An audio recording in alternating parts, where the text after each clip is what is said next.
What? But you said I would be taken to the... The wind picks up. The silence on the water is broken all around you. Little shivers of waves appear. The lieutenant continues, like an incantation. Your wayfarer rights have been suspended.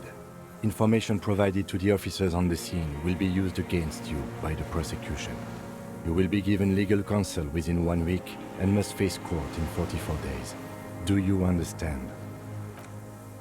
Do you understand? But... No, I don't want to. I have to stay here. He's not afraid of jail. He's afraid of something else. Like parting from a loved one. Your confirmation is not required, sir. Now on to the boat. Not really. We could escort him to the pier, then either one of us can take him inland while the other stays here, but... But then, who watches him while you're coming back here? This is a problem. Who watches over him while I come back for you? What is this farce? This is a fucking farce. I can't. Lillian, you could ask her maybe. This is no harmless old man. This fucking world. This world. What is this?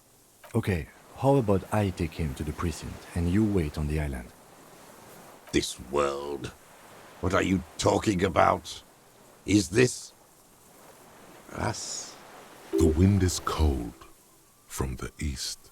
Your skin is crawling suddenly.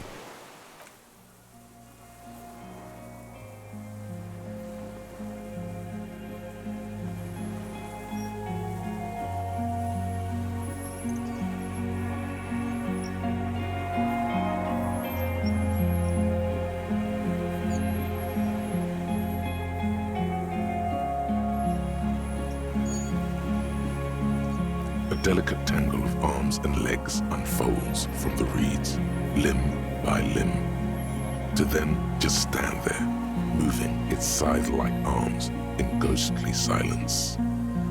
It's still there, an unfolding mechanism of reed-like chitin, hovering in place. What are you talking about? There's nothing there. The stick insect is over 3 meters tall. It looks straight at you with its tiny pinprick eyes and its grotesquely small head. You feel your legs shaking under you and your gun hand move to your holster to grab the gun. You feel the lieutenant's hand on your back, and then you hear him say 4 words. I can see it. If he can see it too, then you're not totally insane. But that would mean it's really there, spinning slowly, in absolute silence, its limbs long and slender. Be very, very careful.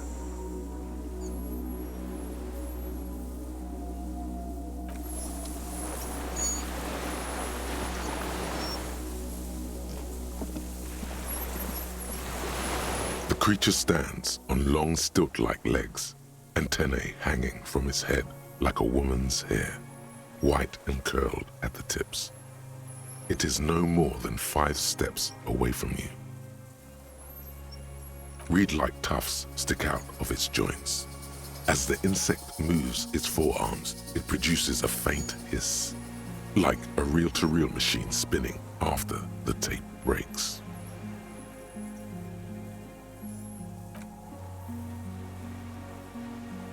A sudden chirrup fills the air. The walking stick moves its whole body, limbs working independently of each other, like the parts of a masterfully constructed machine. It is. You glance over your shoulder. The lieutenant holds a piece of milled aluminium. He begins to pull it open, extremely carefully. It's the camera. We need a photo. No one will believe us. From the corner of your eye, You see a sudden cascade of motion ripple through the phasmid's limbs. A series of ultrasonic clicks fills your ear. I am not palatable. Do not eat me. I am afraid. I won't be one of those fools who didn't take a picture. You see the phasmid turn to him, its mandible antennae reaching out. Its motions are quick, sudden. I don't think the pheromone will do anything. The spindly mechanism turns itself back to you, its antennae taking their measure of the air, slowly.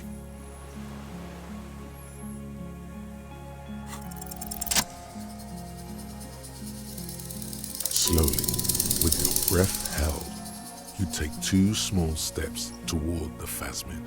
The creature lets out a series of ultrasonic clicks that swarm around your head like swallows. Sweat drips from your brow, soaking your chest. You reek of it, your chemicals. The tracheal system on the creature's abdomen expands in front of you to take in and expel air. It's smelling you. Hissing and clicking, it extends its mandible-like antennae to greet you. You're right below it now, looking up at the colossal chitin of its white limbs. The head of the creature is crowned by reeds, and its eyes are like small droplets of water. Maybe it is real, the pheromone. About now, he is ready to believe in anything. The insect's head is crowned with reed-like scales, the shape of seed heads. They rustle as the air moves. The ventricles at its abdomen continue expanding, like lunglets. Breathing you in, your sour, greasy semiochemicals on the breeze. No reply. A total ancient silence comes from its mouth, along with what appears to be some kind of foam. The stridulations of its limbs continue all around you. You were right. Little bubbles form on the mouth parts of the creature, on its segmented lower lip. It looks to be foaming, slowly. The foam is white, then yellowish. Careful, it may be poisonous. The foam slowly turns a darker shade, like burnt caramel, as the insect moves its mouth parts, masticating. The little bubbles begin to burst, one by one.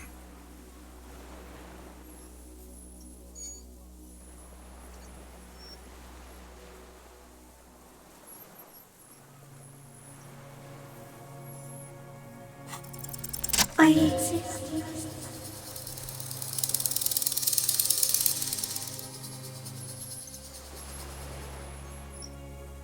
I am an unknown species of the order Phantasmadia, endemic to the Insulindian Insula. For the last 350 years, I have hidden in plain sight, masquerading as the reeds, molting, cloning myself, unfolding at night to play with trash bins and boys. It may have unknown, dangerous biochemical characteristics that help it maintain its camouflage. No, no one believed I exist. Almost no one. Until you came, detective, dripping of blood that smells like strawberries, across the calm sea, the first in 1,000 years. I have stayed hidden through 4 forms of government and 2 scientific revolutions until I was accidentally discovered by a detective of the citizen militia in Rebelshaw, district of Martinez, March 51. Tell me what it's like for you. Fire? Where? That is your problem. Nothing ever ends for me. There is only room for 2, maybe 3 pictures in my mind. For me, it is a series of half-lit images, a kind of darkness being intruded upon, transient, dim, moist. So what if the next picture doesn't come? This creature is not the photographer, just the camera. No, you are the miracle. It was you, coming from the west. From the whirling, you were coming. The moral of our encounter is, I am a relatively medium life form, while you are extreme, all-engulfing madness. A volatile simian nervous system, ominously new to the planet. The Pale too came with you. No one remembers it before you. The Nidarians do not. The radially symmetrics do not. There is an almost unanimous agreement between the birds and the plants that you are going to destroy us all. It is a nervous shadow cast into the world by you, eating away at reality. A great, unnatural territory. Its advent coincides with the arrival of the human mind. You're a violent and irrepressible miracle. The vacuum of cosmos and the stars burning in it are afraid of you. Give me enough time, you will wipe us all out and replace us with nothing. Just by accident. We suspect it will be something like the oxygen holocaust that wiped out anaerobic life 2.6 billion years ago, when organisms first started breathing. Only much worse. Instead of air, you exhale thoughts. There are no trees that eat thoughts. Everything your eyes touch goes back there, behind the nose mirror. What if you blink? Are we still here? Please don't blink. What if you misplace us all one day, or just forget?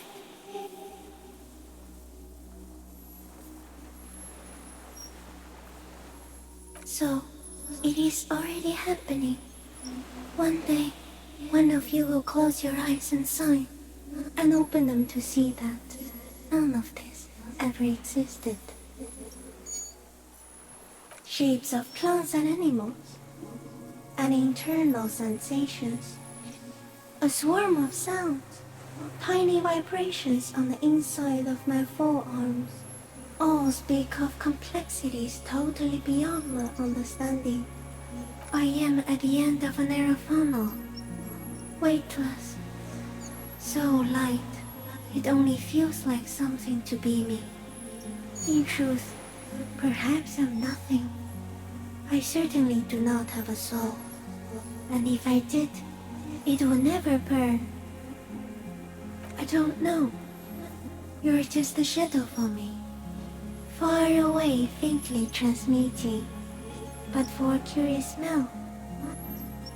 Few of us can begin to imagine the horror of you, with all of creation reflected in your forebrain. It must be like the highest of hells, a kaleidoscope of fire and writhing glass. Eternal damnation. Even when you're sleeping, and when you wake, you carry it around on your neck, with eyes open that cannot help but swallow more behind the mirror. I feel great, mute empathy for you. That must be incredibly hard. The Arthropods are in silent and meaningless awe of you. Know that we're watching. When you're tired, when the vision spins out of control, the insects will be looking on, rooting for you. And when you fall, we will come to raise you up. Bud from you, banner-like, blossom from you and carry you apart in a sky funeral, in honor of your passing. But not me, because I'm just a leaf eater. Detective, So am I. I was born to detect sucrose rewards and semiochemicals. What were you born to detect? He's in a bad state, deteriorating fast now. He thinks I am beneficial to him, but I am not. I only quicken his deterioration. Very slowly, and only because he won't go away. It is meant to keep them from noticing me, to interfere with the picture in your head. But he has looked at me for too long, and I am destroying him. Yes, I do not have a starter display, so I use a neurodegenerative element to aid in camouflage. Do not worry. It is only destructive over long periods of time. The deserter. He's been here for a long time.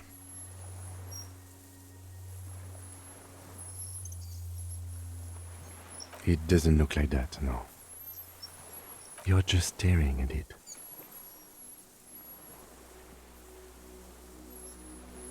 Okay. Is it somehow related to the case? I think we should take the picture, and then you should back away from the unstudied species. Not even the birds know that. Not even the water lily. You can also eat it. If it's a leaf, you can put it in your mouth. Yum yum. Or read. No, you're awake. I am real. Light is forming me. This is real. No, there is one more.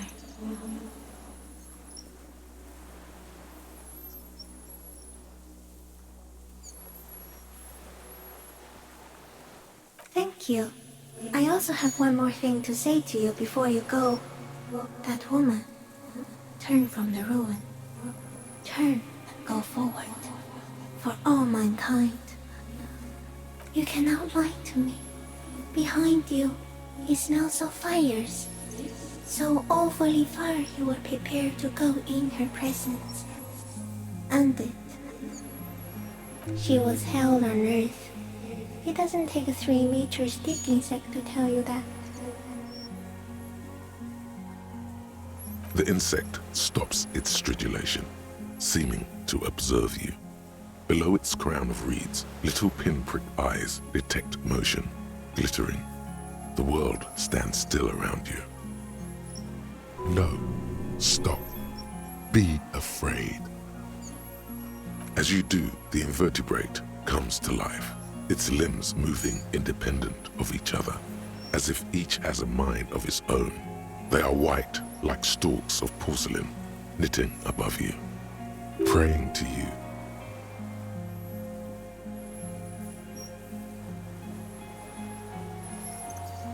The reed creature does not stop its stridulations.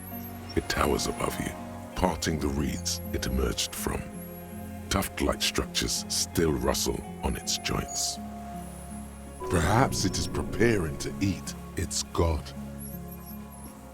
Okay.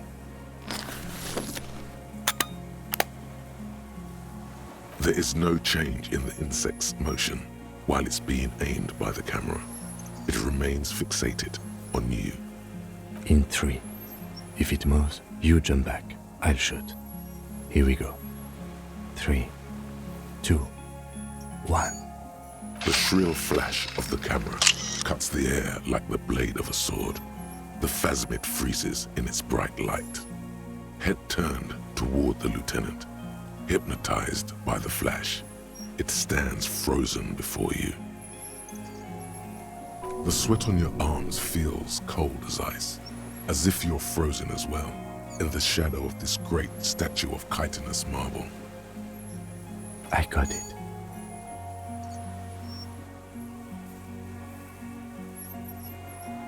Immortalized.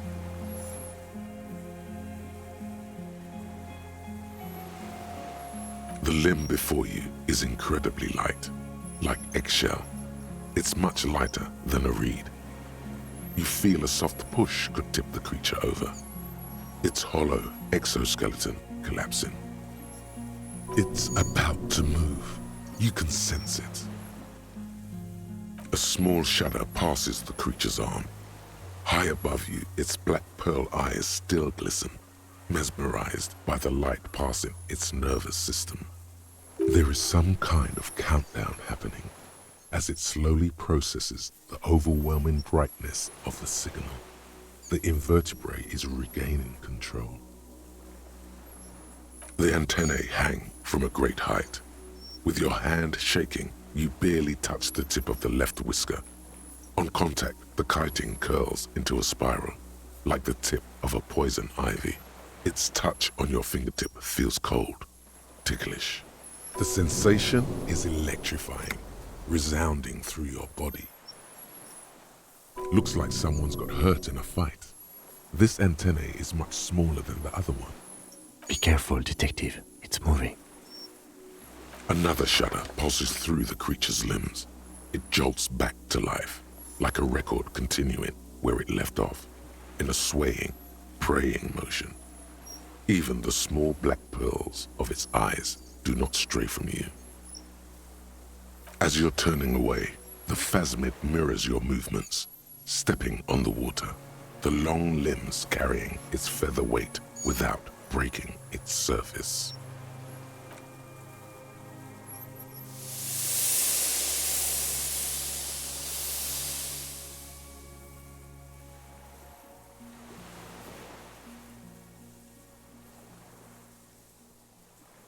And just like that, it's gone, skating away across the sea's calm mirror like a skipping stone, leaving nothing but circles on the water.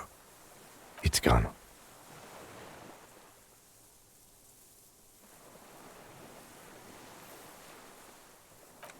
What now? Our suspect is not looking so good. We need to check on him. Also, it looks like the insect had some kind of nest there. Look, maybe it has left some proof. In the reeds, where the phasmid was hiding, you see a little flash of white, porcelain white.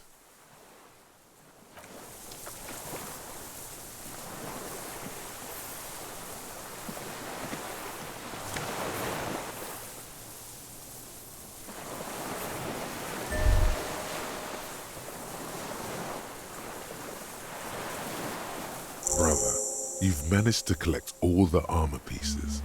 Too bad it's too late for the big showdown.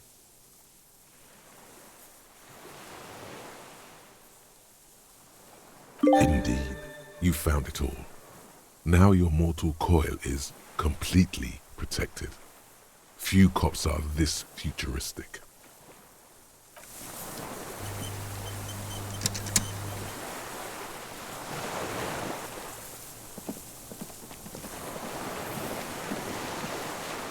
What is it? What do you want from me?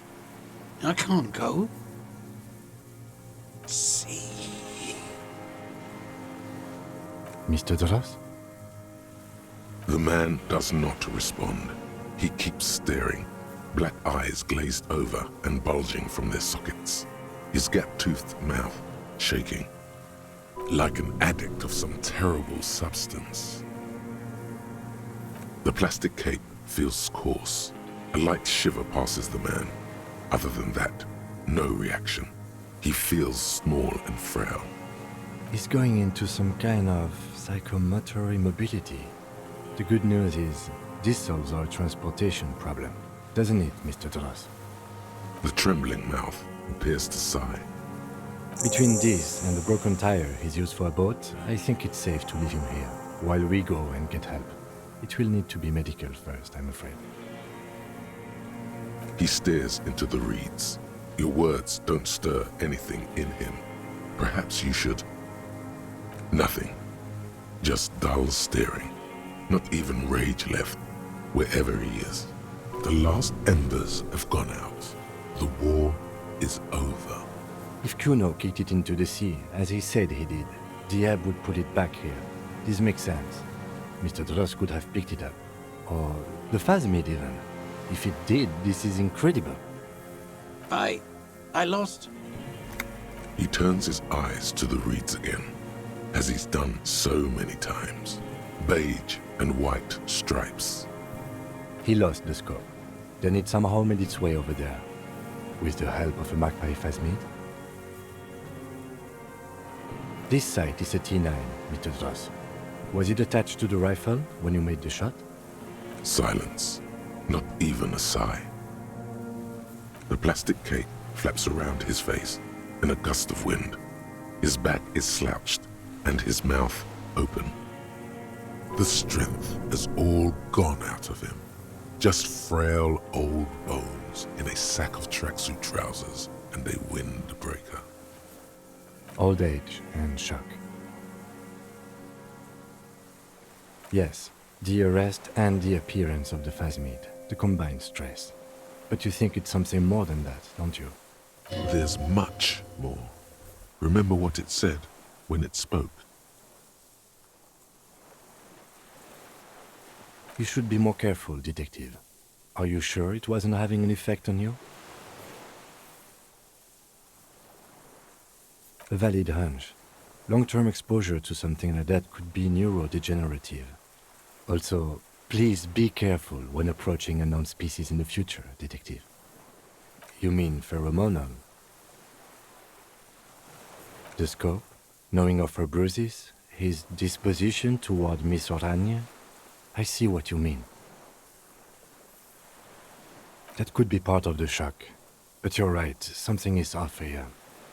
Mr. Dross. No response. Then how did we see it? Oh, you mean, whatever does this, does it over time? Teenagers, kids, drunks, sightings are brief, and hence not credible. But anyone who spends a long time with it. Mr. Dross, have you ever seen a stick insect pretending to be the reeds? The doctors will have to look at this. I hope your station has better medical personnel than 57. This is a little advanced for a nurse.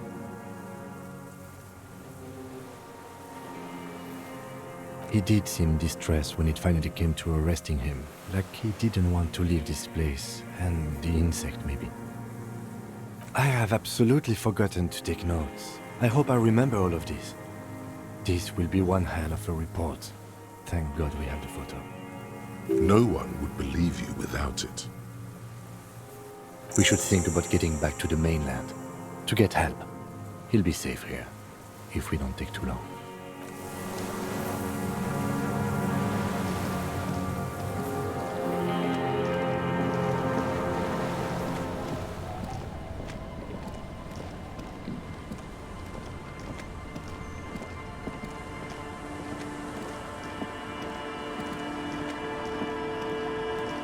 Look what the tide brought in. I want to call you a teapot, but I'm honestly kind of impressed. No idea where you got all that gear, but there's no doubt in my mind that some bad people are looking for it. Also, you look like a fucking idiot. Whatever this is, it is completely unimportant compared to what you've just seen. This is the man with sunglasses from the Whirling in Rags. But where are his sunglasses? Oh, really? They don't seem bothered by it? That's because you're a cop in an exoskeleton. Now that you start thinking about it, maybe they were afraid of you. Yes, that has always explained it. This is not the first time he's seen you all decked out in Waco. Vic, calm down. That's right. And you're some kind of murder machine. We're not forgetting about anything. Look at you. Hello, I'm Trent Heilerstam. I believe we've met on several occasions. I'm your goddamn partner, Jean-Vic Kemar. And this is your special task force. Or what's left of it. Special Consultant Trent Heilerstam, Patrol Officer Judith Minot. Hi. We've come to scrape what's left of you off the pavement. Lieutenant Kim Kisuragi, Prison 57. We've just come from the island, where our investigation led us. The scene is making even him feel as though he has to justify your actions. We might need your help with something later. As if he recalled that he's in fact a decorated police lieutenant and not a naughty boy. But this is clearly a departmental matter, so I'm going to leave you to discuss it among yourselves. It's good to meet you, Lieutenant Kitsuhagi. Ari, we want to help you. Trent, I believe this is where you come in? I don't quite know what I'm doing here. I was asked to participate as an expert. I think I need to manage your expectations a little. I'm at best an enthusiast in cognitive science. My background is in something else entirely. I engage in neurology on a merely theoretical level. In fact, I should probably get going. No, Trant. It's too late. You're part of this shit now. What have you got to say for yourself, shit kid? What does he have to say for himself? He left you to catch the bullets. Shit, kid. What an interesting moniker.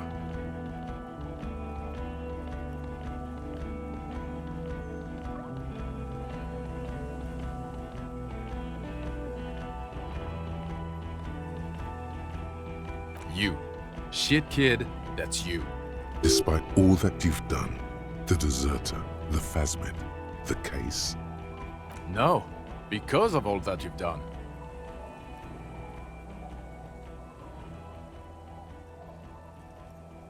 Yes, I'm Trant Heilestam. I never said I wasn't Trant Heilestam. Mikael? Mikael's my son. His son? What a joke. Everyone is lying to you.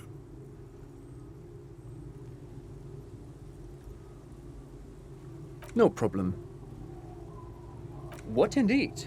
I was asked to share my take on some of the more obscure theories developed in Königstein in the 30s, like partial psychotraumatic amnesia, group personality theory. He's here to see if you're insane. He's smart. Let's move on. Guilty as charged. I heard you lost your mind and your memory. I wanted to see if it was true. And it was. Good work, Harry. You're insane now.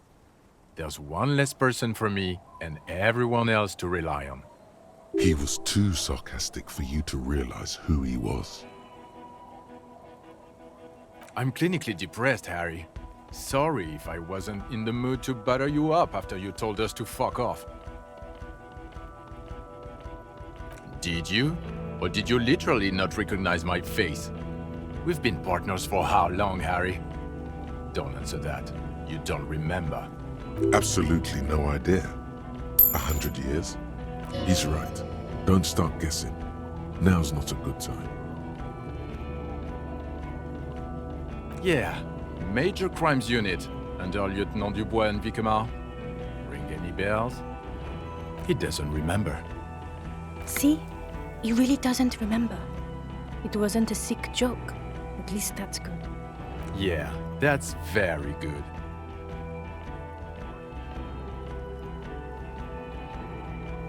Duped? Hey, here's a brilliant idea.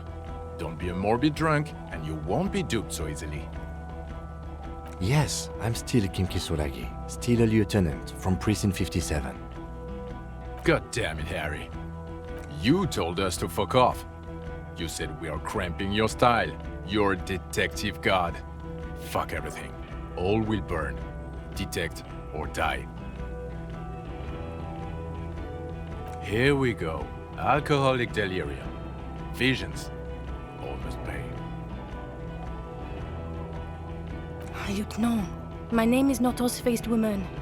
It's Judith Minot. I was assigned to your unit 2 months ago. I thought we were friends. Right, sir. The cafeteria manager you fucked over told us where you went.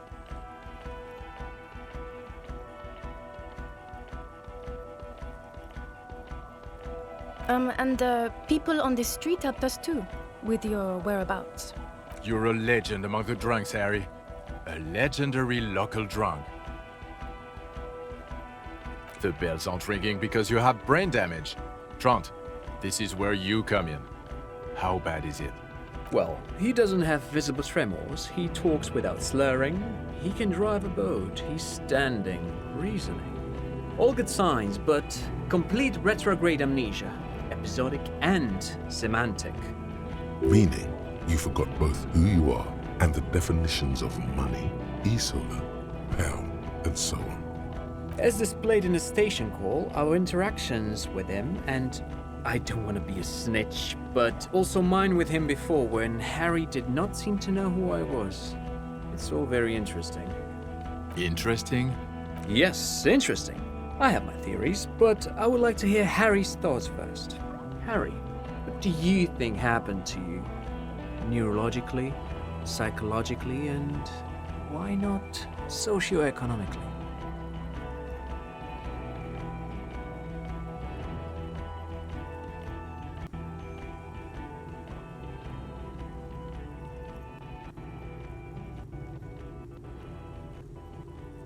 Not when you phrase it like that. But I don't think critical theory. I know everyone thinks this is far-fetched pink academia, but still, I don't think it should be off the table here. What? He lost his memory because of capitalism? No, not like that. I'm not talking for Hedefort's school here. But Harry, I asked you, what do you think happened?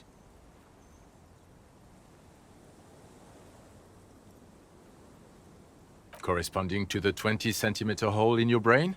Sure. This theory has great symmetry. I see how it folds into itself neatly. Precisely, Satellite Officer Vicmere. It's Martinez. This sounds odd, but I was there. The church on the coast was shaking from an audio-spatial anomaly. It may have been anthroponetic or perhaps related to radio waves. Either way, it was real. I've even put it in my report. You should read it.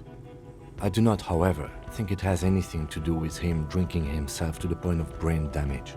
Thank you, Lieutenant Kitsuragi. Just to clarify, I do not think Isolary anthroponetics are a hoax. Pain produces global phenomena. It's proven. However, what has not been proven is total memory loss after drinking too much Commodore Red. Honestly, I think he's just lying to us. But Detective Vicmere, he has blanked out before. Yes, a couple of times. After some of the more serious benders. One was after the two drunks case, the other when we looked into that mural. So you don't remember not remembering. Beautiful. The two cases in your ledger, the unsolvable case and the New World mural, those were recent. Those cases were hard on you. Interesting. So at first he dipped his toes into it, prepared. That's where he would have gotten the idea, yes. Practice. And then he used alcohol to get there, so to speak. What do you mean? Well, here is my theory. What if this is an absolutely normal reaction to the world we're living in? What if this is not a significant anomaly at all, something to be explained, approached as a defect? Look at the sensory input here. Look at the ruins, the neon, listen to the radio, the multitudes, the people. Live here for 40 years. As a police detective, he's like a magnetic reader on the world tape, to borrow a known metaphor. Harry's been pushed flat against it. Total input. Hardwired to the free market. He just needed for it to end. Okay, Trump, thank you. That's absolutely meaningless. I'm glad we brought you. Will he or will he not be able to work in the major crimes unit? Is he a cretin now? I want to know that. He's not a cretin, and he is able to do work. If not in his previous leadership role, then as a line detective. For now, I misphrased my question. It should have been, is he able to put his clothes on and use the potty? Or do we need to get him on a disability pension? They can keep that pension. You're rock solid. You can put your clothes on hard. Now, nothing. Now we're just going to stand here. Yeah, just stand there. It's cool. No, now we discuss that. What the fuck did you do to our motor carriage? Why is it there, Harry? Lie. Just bide your time. Ask something, then lie. Jacob Irv? I know who Jacob Irv is. I wanted to give you a chance to stop fucking me. How naive of me. You drove a 45,000 real police vehicle into the ocean. What did I expect? It doesn't matter. Your badge, Harry. Show me your badge.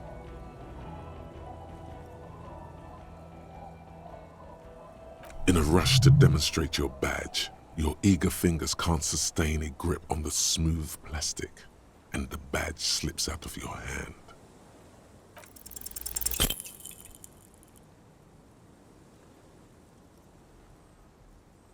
You juggle the badge for a second, unsuccessfully, and it lands on the ground, some 2 meters away. He found it. He found it, Jean. It's his badge. And your gun? As if having your badge and gun are natural states, not achievements.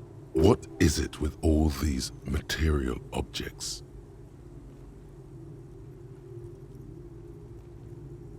You lost your fucking gun? I knew it. I knew he lost it. Didn't I tell you? I told you he lost his gun too. You may have accidentally admitted to losing it just now. This isn't cause for celebration. It's bad. I would say it's very bad, yes. You lost your service weapon while drunk. And then you couldn't find it because you were still drunk? You're drunk right now, aren't you? We're not talking about the fucking gun anymore. We're talking about the vaporized cloud of ethanol coming from your mouth. This is so unfair. He knows you have the gun, and still he's punishing you. You were never supposed to lose it in the first place. Not lost is your gun's natural state, you drunk bum. A little drink? You smell like a corpse. I'm downwind and I can barely breathe. You smell like shit. You let a suspect escape, Harry.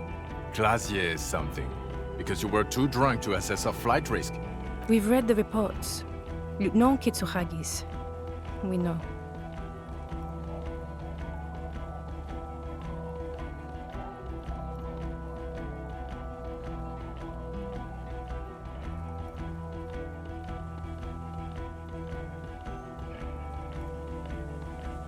Oh well, if you got really high, then I guess it's okay. Let's not even get into the other suspect, who also escaped. Or the catatonic old lady with the police lights. Or the fact that you're Evrard Claire's little peony now, doing I don't know what for him. That's small-time stuff. That's nothing. That's a humorous anecdote. Compared to the 6 people who were gunned down. The streets are literally red with blood, Harry. It was fucking mass murder. He did everything he could. We did everything we could. The company hired and vetted mercenaries. Lieutenant Dubois got between them and the locals. He did so at considerable risk to his own life. He was shot and survived only because of his armor. We stopped an execution, not a negotiation. The loss of life was minimal compared to what it could have been. Thank you for the input, Lieutenant Kitsuragi. I didn't mean to suggest you didn't handle the situation. You spent the week with him on this case. What is your take? On the case? On Lieutenant Geoffrey Dubois. Well, the drinking, the lost gun, also losing his badge, that's all true. And he's been drinking on the job. Then there's the apocalypse thing. At first I thought it was a joke, but it's not. He actually thinks the world is about to end, in a bloodletting or gloaming. We're about to become vapor, even. It's just strange, especially in light of his political views. Detective Dubois is, as you may know, a true blue moralist, a man of the center, not prone to political outbursts, which is commendable, but also at odds with his behavior. Other still, he is also an ultra-liberal hustler who is always on the grind. How he reconciles these 2 points of view, I do not know, but he is vocal about both of them. And then there's the motor carriage in the sea, and the drugs, of course. Some kind of anti-radiation drug he uses to induce visions. But despite all this, he is a great detective, one of the best I have seen, in fact. He can talk human beings into telling him everything, and he doesn't stop. In all the time I've spent with him, he has not once stopped pursuing leads, however far-fetched and tangential. He is tireless, madly driven. Well, except that one time when he stopped to sing karaoke, which, by the way, I have to disagree with you, Mr. Vicmar. was a valiant effort. He really sang his heart out. Okay, he did something. Other than that one time, he has tirelessly worked on the case, and he solved it.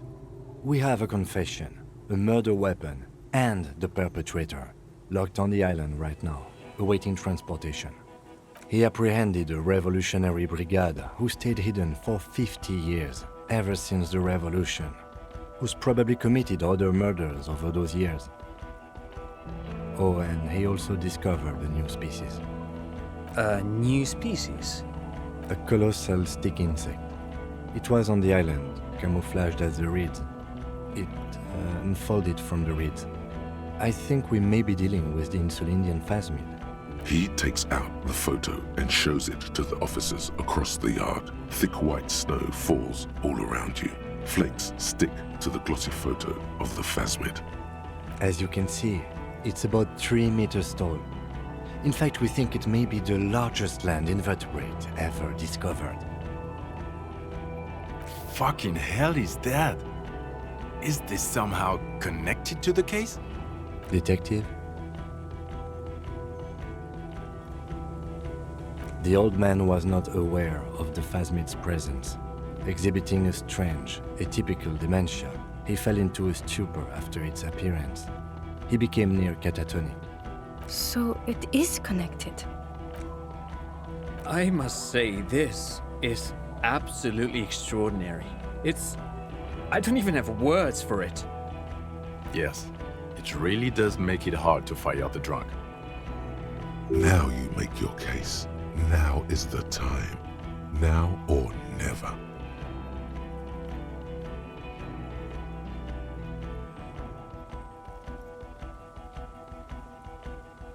This is a conversation for when we are no longer out in the open, in Martinez, where Evrart and Edgar Clare have ears everywhere.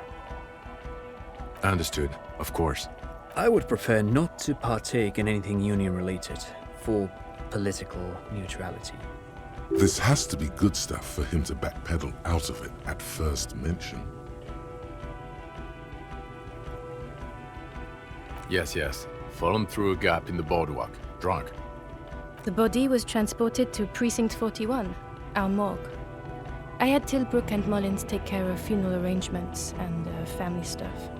You're not the only cop in the world, Harry. This all comes back to us. Still, good work with the missing person, Detective. It's still a point for you. No denying it.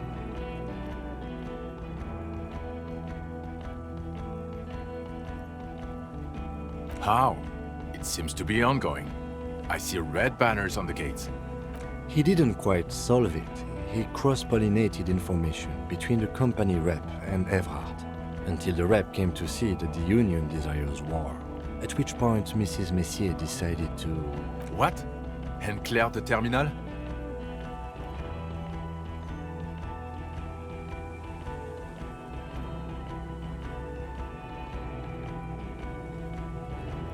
Sounds like you got played, Harry, because you were off your tits on Al Ghul. It doesn't matter how I know about Al Ghul. What matters is, you're Evrart Claire's peony now. Just as I said. He's a mob boss, did you know? Is that why you want us to investigate the assassination of the previous Union head thing? To get off Evrart's hook? No, it's nothing like that. He was reckless with information, but ethical. We don't owe anyone anything. This allowed us to stabilize things in Martinez. God, calm down, Jean. Lilianovich. A revolutionary matronym. The custom started in Grad, where they have patronyms. Krasovich, Lasovich, etc. The revolutionaries saw this as a chauvinist atavism, so they used matronyms, derived from the mother's name instead. This man's mother was Lilian. His Lilian's son, Lilianovich. The custom was overturned after the revolution failed, but not before it made it to Revachol. So, it is what a soldier of the ICM would be called. Thank you, Trant. Thank you for that piece of cultural theory. You said you have a motive? Of course, excuse me, I just thought it was noteworthy. He wasn't quite sure about the straggler before he heard this detail. It must have convinced him.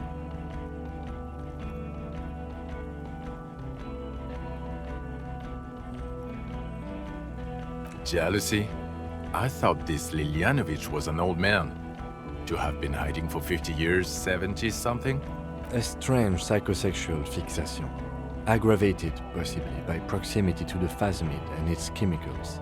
He himself gave a political reason, said he had killed an enemy combatant. Also, we have ballistics from the gun, matching the bullet found in the dead mercenary's head, and 2 officers on the scene that Mr. Dross confessed to. It's a clean win. Oh, it's way more than that. Perfect folding mechanism. Get over yourself, Harry. I can still smell the booze on the wind. Female? What makes you think so? You had to see it. It had the subdued colors of a female, and the nesting behavior too, I think. Incredible. Were there eggs in the nest? Not as far as I could see. There were other things there, though. It's interesting time. Forget about the rest.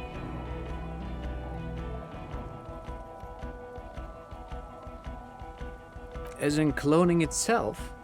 What makes you think so? Interesting. Then it is especially vulnerable to disease.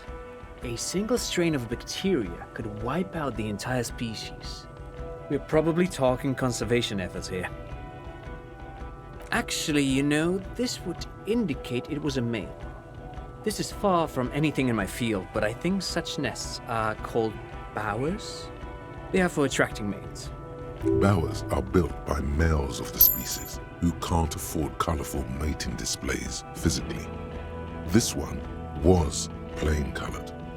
Must be robust if it can move a helmet with its limbs.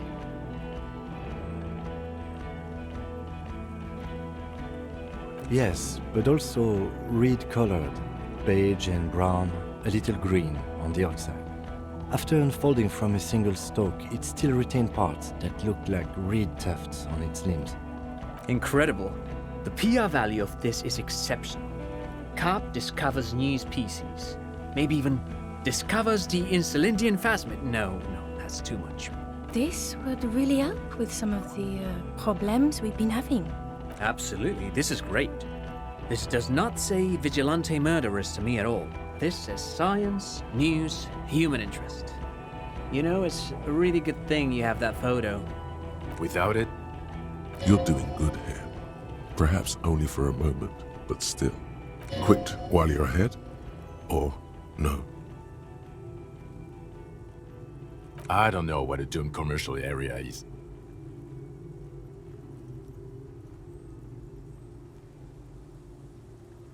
No, it didn't. It didn't turn out to be anthroponetical again. Enough with the easily pale 2mm hole in the word line. This isn't Paradox B. We're a police force. Paradox B is a fringe science magazine published in Grad. Its mission is to explain theories like telekinesis and intra-esolary power before they get out of hand. It doesn't look like the lieutenant wishes you to push this angle further.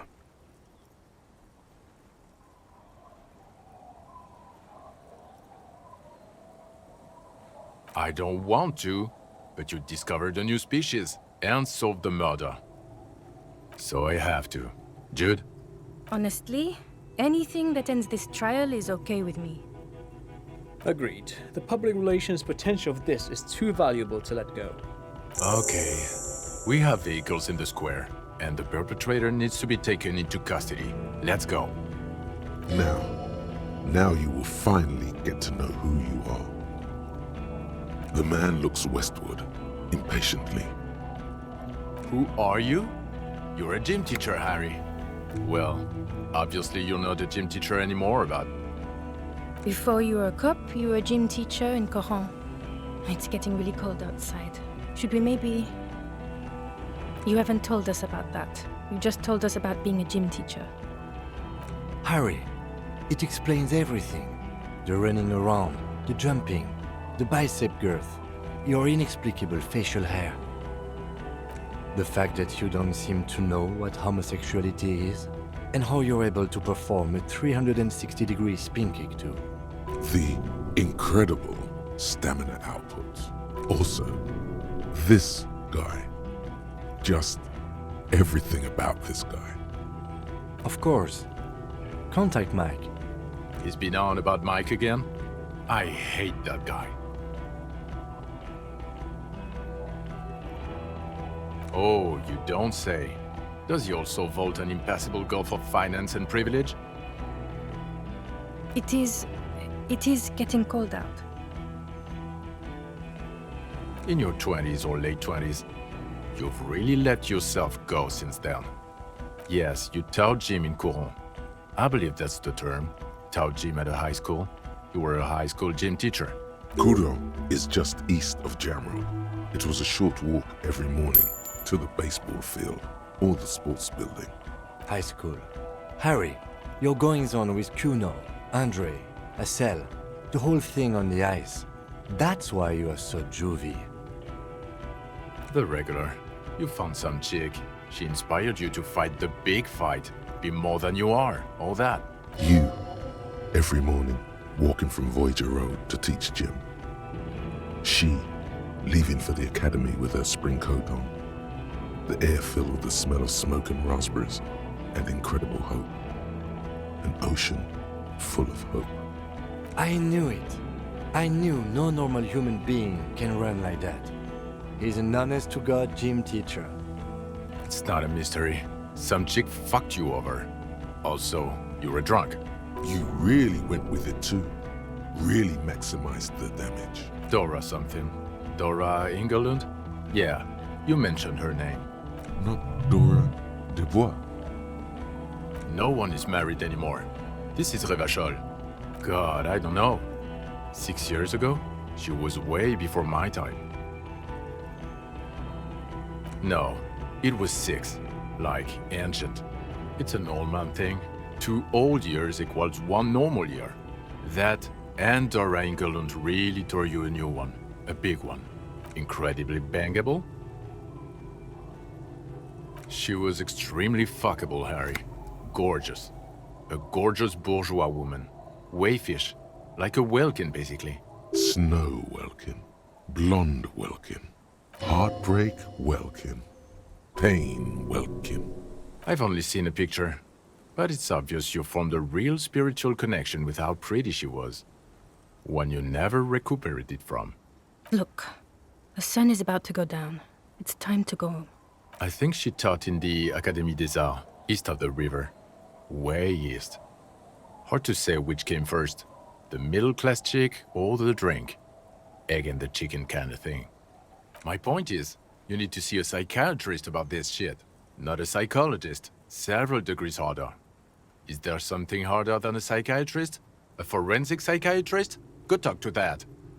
In other words, he's heard enough about this. No. You're too unstable to work for a mob boss. You're suicidal, Harry. No mob boss would take you. I assure you, I wouldn't consult for a corrupt unit. He would immediately backpedal out of it. Us? We're the bloody murder station. Haven't you heard? We're the bad guys. No one likes us. That's not true. Jamrock is too big for one precinct. You are just understaffed, and everyone respects the 41st. You have Captain Price. Thank you, Lieutenant. You're being kind. It is an understaffed station, and the district is too big, which is why we need to... Get back to it. We left Torson and McLean to run the Sea Wing. It's not good. Ptolemy Price? He's the son of the old Price, one of the founders of the RCM. He's one of the most highly regarded men in the Force. You're lucky. So he remembers that. Yes, there may have been a raid on some churches. It wasn't good press. Shooting up churches never is. I was out of town, to be clear. Our enemies were hiding in a church, to the best of our information.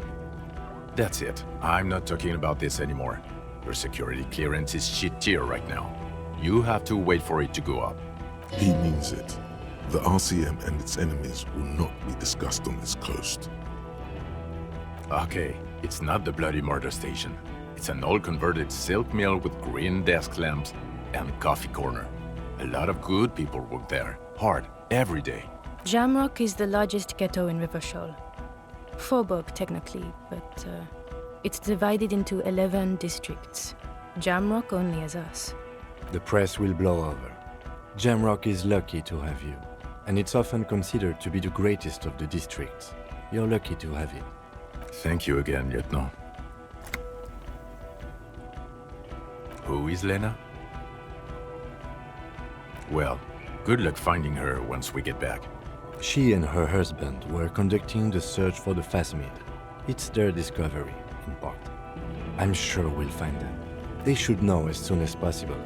It would do you good to deliver some positive news for a change. She is going to be over the moon. Watch out, or she'll faint. Well, first I will go back to my station and write the most detailed report anyone has ever seen. It will have to be good to cover all these. Then I will have a serious talk with my captain. Detective, we just stopped a small-scale war. Something is happening to Rivershoal. I don't know what yet, but it's going to be a hard spring for the RCM. We need to get ready, infiltrate, investigate. Distant traffic. A scrap of newspaper drifts by, carried by the wind. Le Retour. Perhaps. There are people who say the zone of control will not hold up long. They are not on the radio yet, but there are parties out there. Yes. I hear worries from systems analysts in Vespa and Messina. International risk departments in Pangs. People like that. We've been hearing whispers in Jamrock too. Ever since fall. I agree that something is happening. People are tense. I hear a fan spinning, fast. Something is about to hit it. Talk to Captain Price? I'd rather not ruffle the feathers of two captains with my doom-mongering. Work with Price? I'm flattered, but I don't know if I... This truly came as a surprise to him. Not a bad one, but he's at a loss. Flattered? You're Lieutenant Kitsuragi. We would be flattered if you even considered. I would have to tie things up in GRIH first. But, I mean, whatever is coming, Jamrock will be more central to it than the harbor. And we also have a huge caseload, Lieutenant. Piles that we need to get back to. Mountains, even. I do like the sound of that. He's really considering it. Good. Fuck it, let's go. Tron brought his motor carriage. It's a 20-minute drive to Jamrock. Under the noonday sky, the great district hums. A chessboard of wooden houses, 80,000 living souls, and chimney stacks. Fire traps as far as the eye can see. From Main Street to Precinct 41, to Boogie Street, forking into the snow-swept horizon. You close your eyes and hear the dogs bark. A lone woman sits by a factory window, dreaming of meteorite strikes. On Rue de Saint-Jérôme, a square bullet slides into a square-shaped chamber. In Old South, a man without eyelids smiles. Spring has come. It's time. Torsen? Yes. McLean? Yes. Heidelstein? No. Vicmair? Yes. Dubois? Yes. Really? Nix Gottlieb looks up from the list. I hear he's unstable. You say that like it's a bad thing. Captain Potomny Price gestures with a ballpoint pen. It's dim in the office, and the curtains are drawn. Harry's our man. He'll pull through. When he does, he'll side with the RCM. Understood. Gottlieb returns to the list. Minot, of course. Wonderful. Then can we please just go back to Jamrock now?